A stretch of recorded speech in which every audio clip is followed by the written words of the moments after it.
Peoples labour union بلدیہ عظمیٰ کراچی کے قائم مقام صدر منصور خاصقیلی، چیئرمین محمد یوسف، جنرل سیکرٹری سید نوید حسین، وائس چیئرمین محمد ارشد، انفارمیشن سیکرٹری عامر رضا، وائس چیئرمین اول میر اکرم، آفس سیکرٹری خواجہ جاوید، ڈپٹی سیکرٹری محمد راشد، سٹی وارڈن کے محمد علی، کارڈیو سب کمیٹی کے ذمہ داران عدنان وکٹل اور دیگر ذمہ داران اور جیال خواتین کارکنان نے Karachi institute of heart disease کا دورہ کیا۔ وہاں پر موجود Karachi institute of heart disease کی ایڈمن ڈاکٹر رفعت سلطانہ سے یقینی طور پر ملاقات کی سر راہ چلتے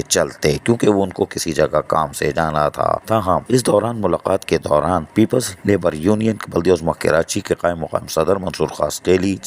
چیئرمین محمد یوسف، جنرل سیکرٹری سید نوید حسین نے ان کو تمام تر مسائل اور ہسپتال کے مسائل کے حوالے سے آگاہ کیا اور بتایا کہ Karachi institute of heart disease کے ملازمین کے مسائل ہیں جو کہ حل طلب ہے، لہذا ضرورت اس امر کی ہے کہ اس کو فوری طور پر حل کیا جائے۔ اس موقع پر Karachi institute of heart disease کی ایڈمن ڈائریکٹر رفعت سلطانہ نے جہاں تمام مسائل جو بتائے گئے تھے اس کو غور سے سنا اور اس کے حل کرنے کی یقین دہانی کرائی۔ یقینی طور پر پیپلز لیبر یونین بلدیہ عظمیٰ کراچی کے قائم مقام صدر منصور خاصقیلی ہوں یا چیئرمین محمد یوسف، جنرل سیکرٹری سید نوید حسین، وائس چیئرمین محمد ارشد، انہوں نے آج ایک اور کوشش کی ہے کہ Karachi institute of heart disease کے محنت کشوں کے جائز حقوق اور مراد کا تحفظ کیا جا سکے۔ عزیز عارف، KBS بلدیاتی نیوز کراچی۔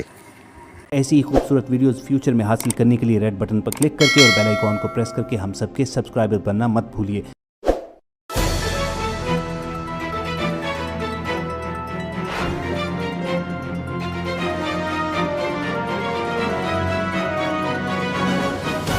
KBS بلدیاتی نیوز۔